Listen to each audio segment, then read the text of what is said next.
Storyteller and Co. presents Duck, Duck, Goose.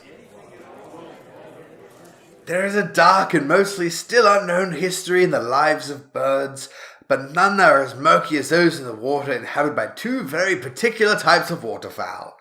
Ugh. I have lost much to those two species, but I am standing here today to tell you that you have all been blind. 37 years of my life I spent traveling the globe at the head of my team to study these creatures, and today I bring you data that cannot be disputed. Turn your attention to the booklets in front of you. In them you will find the photographic Not this again. Every time with you. evidence supported by the field notes that my team and I have tirelessly worked towards gathering. Exhibit A. Don Duck's Circle. This duck would strut around the others, confident though fearful in its power. It would keep the flock in a tight formation by walking in large circles around them.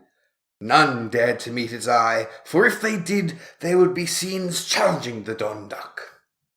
For the challenger, this would mean chasing the Don, trying to bite its tail feathers. Success would mean safety, failure would mean taking its place. For the Don, it meant running Bollocks. from the challenger in hopes of losing its status and once again becoming safe.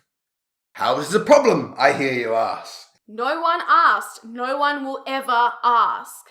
It's so stupid. Why are the ducks so frightened of having this power? The answer is simple. For those of you left, I refer you to Exhibit B, the guillotine goose. Still, the disbelief is plain on your faces, but I assure you, all I am saying is truth. These pictures should be proof enough. The guillotine goose would wander over to the ducks and begin to strut alongside the Don.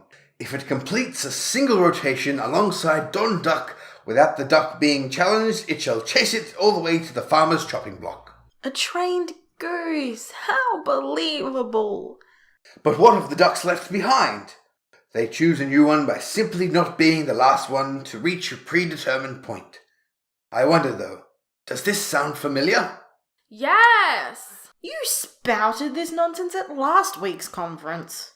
Well, we have found evidence that this has been happening for centuries within these foulest of fowl, and yet none, before I, have spoken up. Have you not noticed how children play the game of Don Duck and the guillotine goose? Did nobody think to question it? The reality of where this game has taken its inspiration from is horrific, sadistic, barbaric. Do you not see what must be done? Yeah, and they're on their way now with their shiny white coats. The truth must be spread. We can't let this behavior continue unchecked. Don't laugh at me. You haven't lost fingers to these animals. You haven't lost members of your teams to them.